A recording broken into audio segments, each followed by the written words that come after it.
నమస్కారం, వార్తలకు స్వాగతం. ముందుగా ముఖ్యాంశాలు. మాజీ మంత్రి Srinivas Goud press meet, Congress party తీరుపై fire. TDP leader press meet, పలు అంశాలపై వివరణ.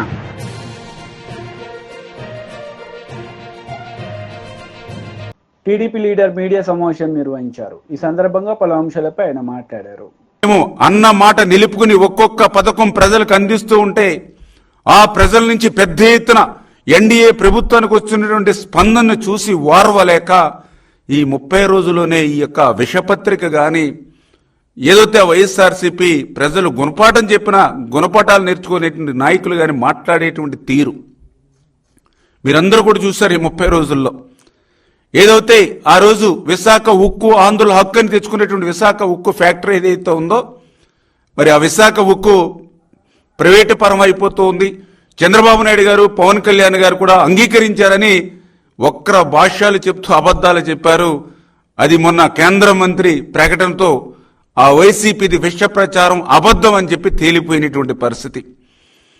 ఏదైతే ఆ రోజు 7,000 రూపాయలు పింఛన్ ఇస్తామని మేము ప్రజలకు చెప్తే చంద్రబాబు నాయుడు గారు 7,000 రూపాయలు కాదు కదా, ఉన్న పెన్షన్కి ఎసరు పెడతారని విష ప్రచారం చేశారు.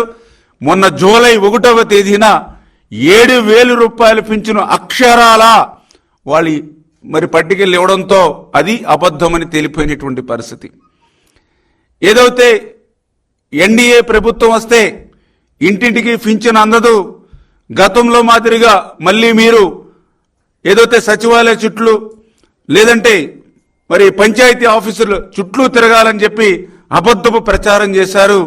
అది కూడా మొన్న జూలై 1వ తేదీన ఇంటింటికి వెళ్లి సాక్షాత్తు ఆంధ్రప్రదేశ్ రాష్ట్ర ముఖ్యమంత్రి దగ్గర నుండి మరి అందరం కూడా ఇంటింటికి వెళ్లి గడప దగ్గర ఏదైతే పింఛను అందజేశామో అది కూడా అబద్ధమని తేలిపోయినటువంటి పరిస్థితి వైఎస్ఆర్సీపీ ప్రచారం. అదేవిధంగా ఏదైతే ఉచిత ఇసుక అమలు కావడం లేదు, అక్కడ కూడా మరి 1,200, 1,400 పెట్టి కొనుగోలు చేసి ఇది ఉచిత ఇసుక ఏంటని ఏదైతే మీరు అబద్ధపు ప్రచారం చేశారో ఈవేళ ప్రజలే మేము ఏదైతే ఎగుమతి ఛార్జీలు బాట ఛార్జీలు మాత్రమే పెట్టుకుని ఇసుకను ఉచితంగానే కొనుగోలు చేసుకుంటున్నామో, ఉచితంగానే ఇసుకను ఇంటికి తీసుకెళ్తున్నామని ఏదైతే ప్రజలు చెప్తూ ఉన్నారో దానితో అది కూడా మీ విష ప్రచారం అంతా కూడా అబద్ధమని తేలిపోయినటువంటి పరిస్థితి. మళ్ళీ ఈరోజు తల్లికి వందనం మీద కూడా గత 2 రోజుల నుంచి ఏదైతే మీ బ్లూ మీడియా కానీ మీ యొక్క ఏదైతే విష పత్రికలో మళ్ళీ అబద్ధాలు అసత్యాలు అదే మాదిరిగా ప్రచారం చేస్తున్నటువంటి పరిస్థితిని నేను గత 2 రోజులుగా కూడా చూస్తూ ఉన్నటువంటి పరిస్థితి. ఏదైతే ఇంకా తల్లికి వందనం మీద ఇంకా మేము ఎటువంటి విధి విధానాలు ఇంకా రూపకల్పన చేసుకోనప్పటికీ, ఎందుకంటే ఇప్పుడు ఏదైతే జగన్మోహన్ రెడ్డి మాట ఇచ్చి మడమ తిప్పి అమ్మఒడి ఒకరికి ఇస్తూ ఉంటే ఎంతమంది పిల్లలకి ఇస్తూ ఉన్నారు, ఆ ఒక్కరికి కూడా ఎంతమందికి ప్రభుత్వం ఎగ్గొట్టింది. మేము ఏదైతే హామీ ఇచ్చినటువంటి ప్రకారం 2 ఉంటే ఎంతమందికి, 3కి ఇస్తే ఎంతమందికి, ఎంతమంది పిల్లలకి ఇస్తే ఎంత మనం బడ్జెట్లో మరి పెట్టాలి, ఇటువంటి వాటన్నిటినీ కూడా మేము ఇంకా విధి విధానాలు ఇవన్నీ కూడా ఆలోచన చేసి ఈ తల్లికి వందనం ఎప్పటి నుంచి ప్రారంభించాలి అనే దాని మీద ఇంకా మేము ఆలోచన చేస్తూ ఉంటే మరి ఈలోపుగానే తల్లికి వందనం మంగళం పాడినట్లుగా మరి వీళ్ళు విష ప్రచారానికి పూనుకోవడం అంటే చాలా చాలా సిగ్గుచేటు. ఎందుకు సిగ్గుచేటు అంటున్నానంటే తల్లికి వందనం గురించి ఈ వైఎస్ఆర్సీపీ నాయకులకు మాట్లాడేటువంటి అర్హత లేదు అని ఎందుకు చెప్తున్నానంటే ఆ రోజు ఏదైతే అమ్మ ఒడి గురించి ఆ రోజు ఎన్నికలకు ముందు ఇంటింటికి ప్రచారం చేసినప్పుడు ఆ రోజు చాలా క్లియర్గా మీ ఇంట్లో ఎంతమంది పిల్లలుంటే అందరికీ కూడా అమ్మ ఒడి ఇస్తాము, 2 పిల్లలుంటే 30,000 రూపాయలు ఇస్తాము. ఆల్రెడీ ఇప్పుడే మీకు ఈ ప్రెస్ మీట్ అయినట్టు నా వీడియో కూడా స్వయంగా ఆ రోజునటువంటి ముఖ్యమంత్రి బీజేపీ లీడర్ మీడియా సమావేశం నిర్వహించారు. ఈ సందర్భంగా పలు అంశాలపై ఆయన మాట్లాడారు. చాలా మీరు మాట్లాడారు. కాళేశ్వరంలో జరిగిన అవినీతి గురించి గతంలో సిబిఐ ఇవ్వాలని చెప్పి మీరే అడిగారు. కాళేశ్వరంలో జరిగినటువంటి అవినీతి విషయంలో ఒకవేళ సిబిఐకి ఇస్తే ముఖ్యమంత్రి గారు ఆ రోజు పిసిసి అధ్యక్షుడిగా స్వయంగా చెప్పారు,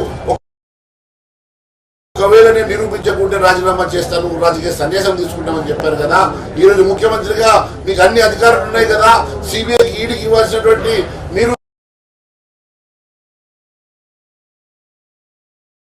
ఉన్నారు, దాని వెనుక మతలబ్ ఏందని చెప్పి కూడా మేము స్పష్టంగా అడగడం జరిగింది. ఫోన్ ట్యాపింగ్ అంశంలో కూడా మరి ఇప్పటి వరకు మరి దాని విషయంలో ఎందుకు సిబిఐకి ఇవ్వాల్సినటువంటి మీరు సిబిఐకి ఎందుకు ఇవ్వడం లేదు, మరి సమగ్ర నివేదిక ఎందుకు మరి పబ్లిక్ డిమాండ్లో పెట్టడం లేదు, దాన్ని పూర్తిగా ఎప్పటిలో మనం పూర్తి చేస్తారని చెప్పి కూడా అడగడం జరిగింది. విద్యుత్ కొనుగోళ్లు జరిగినటువంటి అవినీతి అంశంలో కూడా గతంలో మీరు ఎన్నోసార్లు మాట్లాడారు. ఈరోజు అధికారం ఎక్కిన తర్వాత అంశం మీద అసలు మాట్లాడకుండా సిబిఐకు దర్యాప్తు చేయించాలని ఆ రోజు డిమాండ్ చేసేటువంటి మీరు ఈ రోజు జరుగుతా ఉన్నది. గొర్రెల పంపిణీ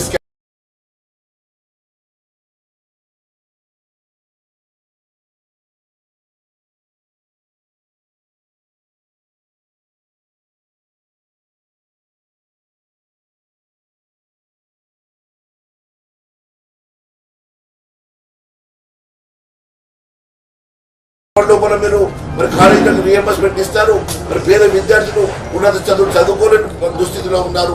చాలా మంది ఫీజు కట్టలేక డ్రాప్ అయ్యేటువంటి పరిస్థితి కనబడతా ఉంది. కాలేజీ వాళ్ళు ఫీజు కట్టకుంటే వారిని చేర్చుకునే పరిస్థితి లేదు, వారు ఫీజు కట్టలేక మరి చాలా మంది డ్రాప్ అవుతా ఉన్నారు.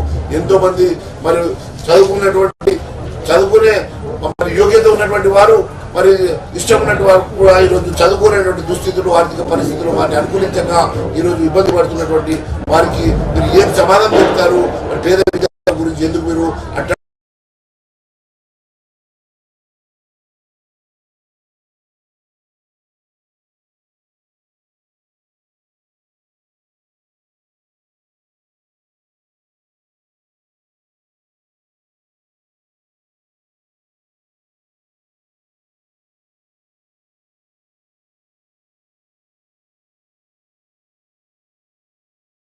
బడుగు బలైన లోకల్ బాడీ ఎన్నికల కోసం మరి బీసీ కులగణన చేపిస్తారని చెప్పి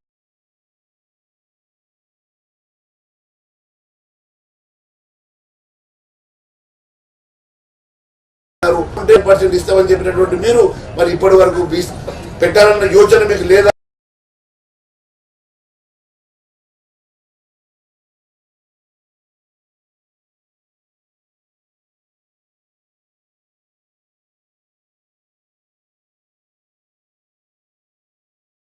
లేకుంటే దీన్ని అడ్డ పెట్టుకొని రేపు ఎన్నికలు మళ్ళీ పోస్ట్పోన్ చేయాలని ఆలోచన చేస్తా ఉన్నారా? లేకుంటే వాళ్ళ గోస పుచ్చుకుంటున్నట్టు మీరు వారికి ఎందుకు ఇబ్బంది పెడతా ఉన్నారు? చిన్న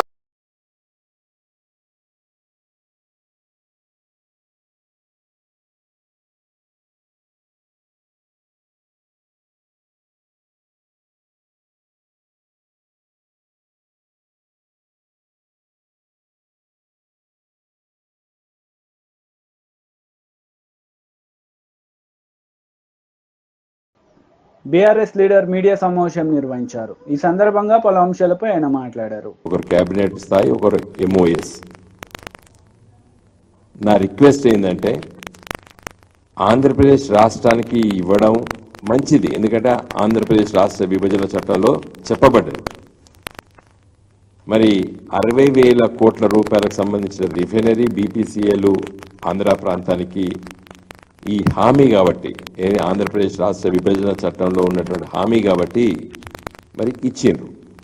మరి అదే స్థాయిలో తెలంగాణ రాష్ట్రం ఉంది కదా,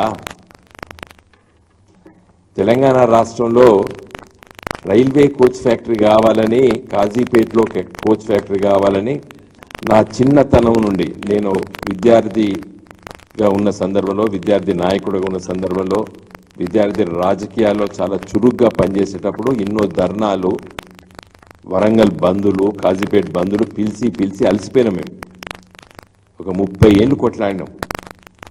మరి విభజన చట్టంలో దాన్ని అప్పుడు కేసీఆర్ గారితో మాట్లాడి ఆ రోజు దీన్ని మేము చొప్పించినాం. దీంట్లో ఈ విభజన చట్టంలో తప్పనిసరి మా హామీ ఉండాలని చెప్పినాం.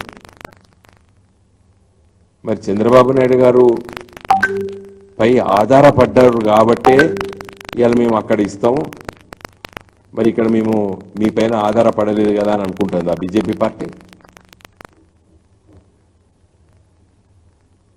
తెలంగాణ ప్రజలు కూడా 8 మంది ఎంపీలను గెలిపించారు కదా మీ పార్టీకి, బీజేపీ పార్టీకి. పోనీ దీని గురించి గత 10 సంవత్సరాల నుంచి పార్లమెంట్లో మా పార్టీ తరఫున చాలాసార్లు మాట్లాడినాం. తర్వాత కేసీఆర్ గారు ప్రధానమంత్రి మోడీ గారిని చాలాసార్లు కలిసి విజ్ఞప్తి చేయడం జరిగింది. కాజీపేటలో కోచ్ ఫ్యాక్టరీ అని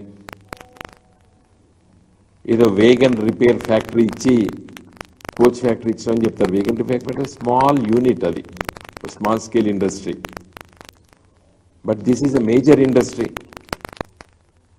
ఇది తెలంగాణ కాజీపేటలో కోచ్ ఫ్యాక్టరీ అని చెప్పి దాదాపు 30 ఏళ్ల నుంచి ఆడ 40 ఏళ్ళ నుంచి కొట్లాడుతున్నారు వరంగల్ ప్రజలు, కాజీపేట ప్రజలు, తెలంగాణ ప్రజలు. మరి ఇంత వ్యత్యాసం మోడీ గారు సొంతంగా గెలిస్తే ఇది కూడా రాకపో ఆంధ్రప్రదేశ్కి. ఏది సొంతంగా బీజేపీ వాళ్ళు గెలిస్తే ఇది కూడా రాకపోవు ఆంధ్రప్రదేశ్కి. ఆంధ్రప్రదేశ్ ప్రజల ద్వారా మీరు ఒక ప్రాంతీయ పార్టీ గెలిపించినందుకు మీరు అదృష్టం. YCP leader Ambati Rambabu media సమావేశం నిర్వహించారు. ఈ సందర్భంగా పలు అంశాలపై ఆయన మాట్లాడారు. నేను పంపిస్తా, చూసుకోండి. విధి విధానాలు చాలా క్లియర్గా ఉన్నాయి దీనిలో. ఏమని 75% హాజరు కావాలి మేం పెట్టింది, బిలో పావర్టీ లైన్లో ఉండాలి మేం చెప్పింది, ఆధార్ కార్డు అనుసంధానం కావాలి మేం చెప్పింది, బడికెళ్లే ప్రతి పిల్లవాడికి మీరు ఇస్తా ఉన్నారు, బడికెళ్లే పిల్లవాడి తల్లికి మేము 1500 ఇస్తా ఉన్నాం. మీ ఒక తల్లి ఉంటే 1500 అని అన్నాం మేము. మీరేమన్నారు, ఎంతమంది పిల్లలుంటే అన్ని డబ్బులు ఆ తల్లికి ఇస్తాం, 2 పిల్లలుంటే 30,000 ఇస్తాం. ఖచ్చితంగా జీవోలో ఏం రాశారయ్యా బాబు, మీరు గుర్తుపెట్టుకోండి. మళ్ళా మనం చదివినిపించా, మళ్ళా రామనాయుడు గారు మీరు ఎందుకు వచ్చారో నాకు అర్థం కాల. రావాల్సిన ఎడ్యుకేషన్ మినిస్టర్ లేదా ముఖ్యమంత్రి లేకపోతే ఆ ఎడ్యుకేషన్ సెక్రటరీ. నిన్నేదో విద్యాశాఖ వాళ్ళు ఒక ప్రకటన ఇచ్చినట్టుగా విధి విధానాలు ఇంకా ఫైనల్ అయిపోయినాయి, విధి విధానాలు అయిపోయినాయి, అన్నీ అయిపోయినాయి. మీరు ఇంకా విధి విధానాల దగ్గరే ఉన్నట్టున్నారు. వాళ్ళు డబ్బులు పంచే పరిస్థితిలో ఉన్నట్టుగా లేరు. మీరు డబ్బులు ఈ అమ్మఒడి దీని పేరు ఏమన్నారు, తల్లికి వందనం వేసే పరిస్థితుల్లో మీరు కనపడలేదు. చూడండి నేను చెప్తున్నా, as a part of government assured flagship program, the government under Talliki Vandanam scheme is providing financial assistance of rupees 15,000 per annum to each mother or recognized guardian who is below poverty line household and sending their children to schools, colleges, that is from class 1st to 7th. ఇక్కడ ఏమన్నారు మీరు, చాలా for Yanam each mother are recognised guardian. Each mother అంటే ప్రతి తల్లికి 1500 చాలా క్లియర్గా ఇచ్చారు. దీన్ని సరి చేస్తారా అది చెప్పడం. విధి విధానాలు కంప్లీట్ కాలేదండి, తూచి వేగంగా అలా చెప్పి వెళ్ళిపోయి తప్పుకుపోయేటటువంటి ప్రయత్నం చేస్తున్నారు. మీరు ఇప్పటికైనా స్పష్టంగా రామనాయుడు గారు చెప్పవలసింది చెబితే చెప్పనే పోను, మాకు అభ్యంతరం లేదు. చంద్రబాబు నాయుడు గారు కానీ, ఎడ్యుకేషన్ మినిస్టర్ లోకేష్ గారు కానీ, మేము ఈ జీవోను మారుస్తాం. జీవో లేకుండా చేస్తారా? జీవోను మారుస్తాం. ప్రతి తల్లికి కాదు, ప్రతి విద్యార్థికి, స్కూల్కి వెళుతున్న ప్రతి విద్యార్థికి 1500 చొప్పున ఎంతమంది పిల్లలు వెళుతుంటే అన్ని 15,000 మేము ఇస్తాము అని చెప్పి మీరు మార్చిన రోజునే మిమ్మల్ని నమ్మశక్యం అవుతుంది తప్ప, లేకపోతే మీరు బుడవగా కొడుతున్నట్టు అర్థమైంది. ఇది సింపుల్. దీన్ని మీరు చెప్పుకోకుండా మేమేదో ఇది చేశాం 4,000 ఇచ్చాం, 7,000 ఇచ్చాం, ఇచ్చారు ఓకే. ఇసుక కూడా ఇస్తున్నారు, బ్రహ్మాండమైన ఇసుక.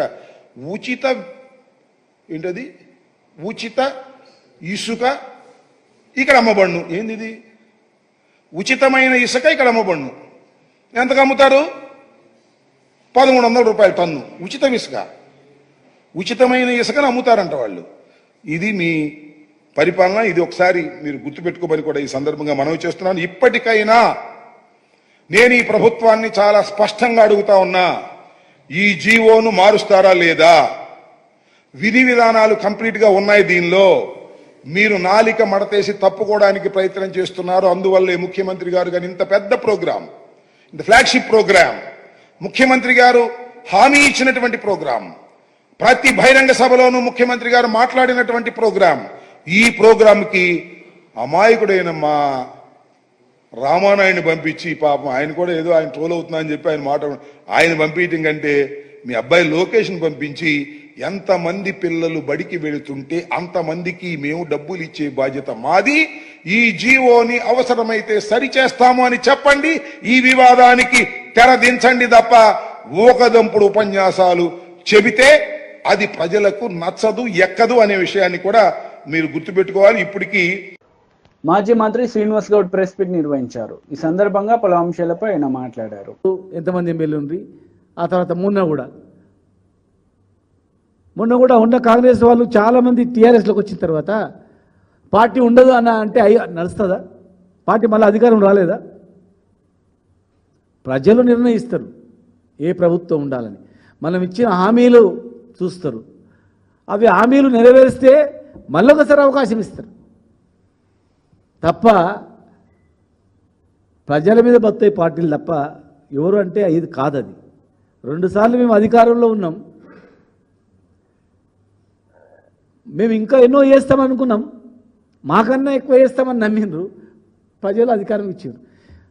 అధికారంలోకి వచ్చిన పార్టీ హామీలు నెరవేర్చడం దృష్టి పెడితే బాగుంటుంది, మళ్ళీ అధికారంలో అవకాశం ఉంటుంది. ఈ ఎమ్మెల్యేలు వాళ్ళు వచ్చినంత మాత్రం పార్టీలు ఉండవు. ప్రజలు ఉన్నంతకాలం పార్టీలు ఉంటాయి, ప్రజలో మన విశ్వాసం ఉన్నంతకాలం మనం ఉంటాం, అధికారం ఉంటుంది. మన విశ్వాసం కలిగిస్తే ఒకసారి మేము అధికారంలోకి వచ్చిన తర్వాత ఒకసారి విశ్వాసం కలిగించినాం, కానీ అంతకన్నా ఎక్కువ ఆశ చూపేరికి ఎవరైనా పోతారు కదా ప్రజలు. ఇప్పుడు ఏం చేస్తున్నారు ప్రజలు ఆలోచన చేయండి. ఆ విశ్వాసం కొనసాగుతుందా? ఆ తర్వాత ఎలక్షన్లు మీరు బేరీ చేసుకోండి, పార్లమెంట్ ఎలక్షన్లు బేరీ చేసుకోండి. ఇంకా రేపు రాబోయే స్థానిక సంస్థల ఎలక్షన్స్ ఉన్నాయా, అది కూడా చూడండి. చూసిన తర్వాత మనం అధికారంలోకి వచ్చిన వెంటనే ప్రజలు ఏం ఆలోచన చేస్తున్నారు అని దృష్టి పెట్టండి. ఈ పార్టీ త్యాగాల పునాదుల మీద నిర్మించినటువంటి పార్టీ ఇది.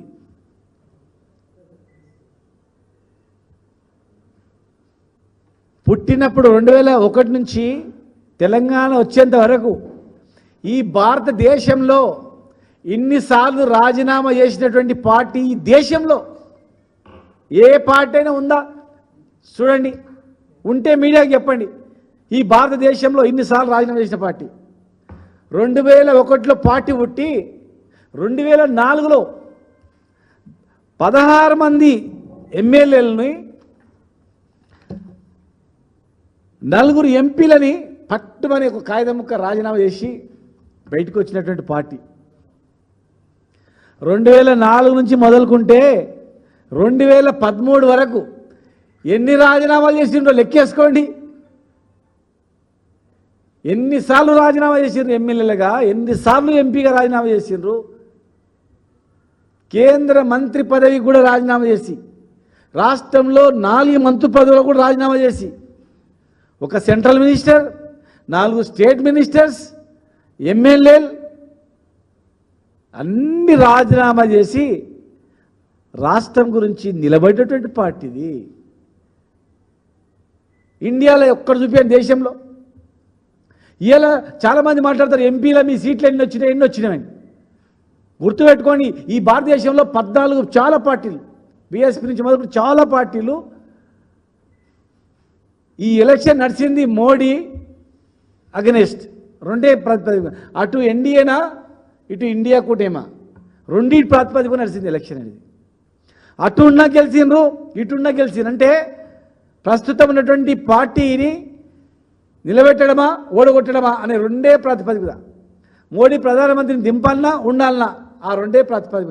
ఇక్కడ ఎవరు సపోర్ట్ చేస్తారు, ఇక్కడ ఎవరు సపోర్ట్ చేస్తారు, 2 నడిచినాయి దేశంలో. ఆ మూలాన మాకు ఎంపీ సీట్లు రాలేదు. ఈ దేశంలో ఒక దగ్గర 4 వచ్చినాయి ఆంధ్రప్రదేశ్లో, ఇంకో దగ్గర 1 వచ్చింది. అవి ప్రజలలో వీళ్ళు గెలిచిన తర్వాత ఇటో సపోర్ట్ చేస్తారు, అటో సపోర్ట్ చేస్తారనే ప్రజల అభిప్రాయం నుంచి వచ్చినాయి. గెలిచిన వాళ్ళు మోడీ కన్నా సపోర్ట్ చేస్తారు, లేకపోతే ఈ కూటమి కన్నా చేస్తారని. ఆ అపో ఉన్నందుకు దేశంలో 2 ప్రాంతాల్లో ఒక దగ్గర 4, ఒక దగ్గర 1 సీట్ వచ్చింది. 4 సార్లు ముఖ్యమంత్రిగా 4-5 సార్లు ముఖ్యమంత్రిగా ఉన్నటువంటి వ్యక్తి కూడా ఆ రాష్ట్రంలో ఆయన ఎటు లేనందుకు ఒకే ఒక ఎంపీ సీట్ వచ్చింది. కొంచెం ఆలోచన చేయాలి, జ్ఞానం పెట్టి ఆలోచన చేస్తే అర్థమవుతుంది. అంతే తప్ప మా పార్టీకి బలం లేక కాదు. ఆ తర్వాత ఇమ్మీడియట్గా అంతకన్నా ముందే స్థానిక సంస్థల ఎమ్మెల్సీ ఎలక్షన్ అయింది. మరి మహబూబ్నగర్లో స్థానిక సంస్థల ఎలక్షన్ అయితే, ఎమ్మెల్సీ ఎలక్షన్ అయితే YCP leader Pothina Mahesh media సమావేశం నిర్వహించారు. ఈ సందర్భంగా పలు అంశాలపై ఆయన మాట్లాడారు. ఏ విధంగా సమంజసమో ఒక్కసారి ఆ ఈనాడు పత్రికా యాజమాన్యం ఆలోచించాలి. ఈ రాష్ట్ర ప్రజలందరూ కూడా గమనించవలసిందిగా మనం చేస్తా ఉన్నాం. నిజంగా ఎస్ఐండ్ భూముల విషయంలో ఈ రాష్ట్రంలో అందరికీ తెలుసు, గత ప్రభుత్వ హయాంలో ఎస్ఐండ్ భూముల విషయంలో ఆ రోజు అక్రమాలు చేసింది చంద్రబాబు ప్రభుత్వం కాదా అని చెప్పి నేను ఈ సందర్భంగా అడుగుతా ఉన్నా.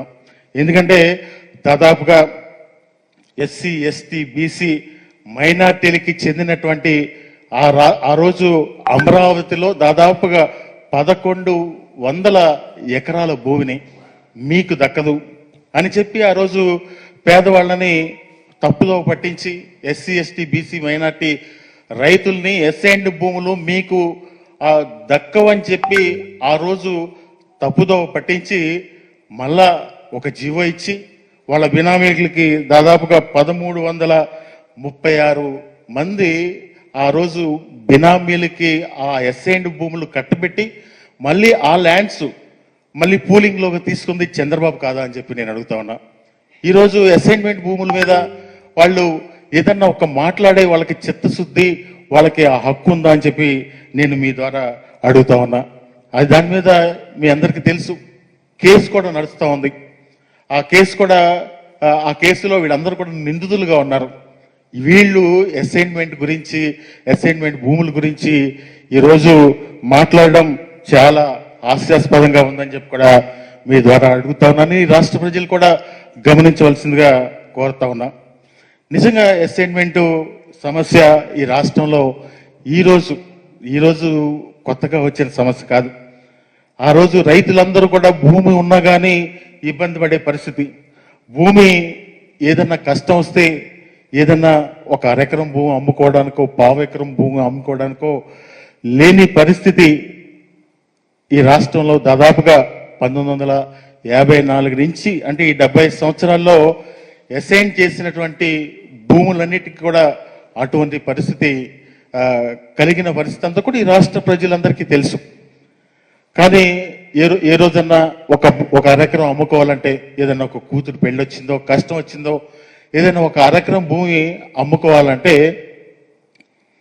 కాగితం మీద ఏదో రాసుకుని అమ్ముకుంటే ఒకవైపు ప్రభుత్వం వైపు నుంచి ఎప్పుడు నోటీస్ వస్తుందా అని చెప్పి ఒక భయం. మళ్ళా ఈ కొనుక్కున్న వాళ్ళు కూడా రాత్రిపూట నిద్ర పట్టిన పరిస్థితులన్నీ కూడా ఈ రాష్ట్రంలో దాదాపుగా 70 సంవత్సరాల నుంచి నడుస్తూ ఉన్నాయి. అంటే పేదలకి ఎప్పుడు కూడా పేదలకి ఇచ్చినటువంటి ఆ భూమి విషయంలోనే ఈ 70 సంవత్సరాల నుంచి అందరూ కూడా ఇబ్బందులు పడే పరిస్థితులన్నీ కూడా మనం ఈ రాష్ట్రంలో చూసాం. అదేవిధంగా ఈ రాష్ట్రంలో స్వతంత్రం వచ్చిన తర్వాత వివిధ వర్గాల ప్రజలందరికీ కూడా అలాట్ చేసేటటువంటి భూములు స్వతంత్ర సమరయోధులకు కానీ, అదేవిధంగా మన ఎక్స్ సర్వీస్ మ్యాన్ కానీ వీళ్ళందరికీ కూడా అలాట్ చేసిన భూములన్నీ కూడా వాళ్ళు 10 సంవత్సరాల తర్వాత అమ్ముకునే అవకాశం ఉంది.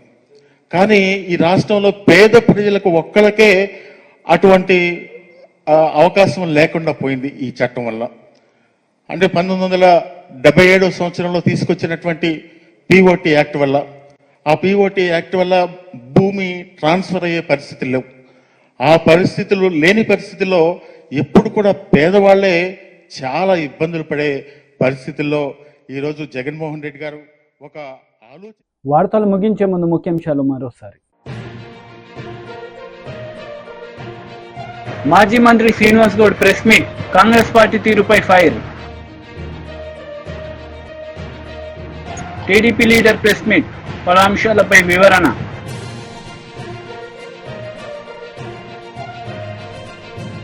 ఈ వార్తలు ఇంతటితో సమాప్తం. తిరిగి ప్రసారమయ్యే వార్తల్లో మళ్ళీ కలుద్దాం. అంతవరకు సెలవు. నమస్తే.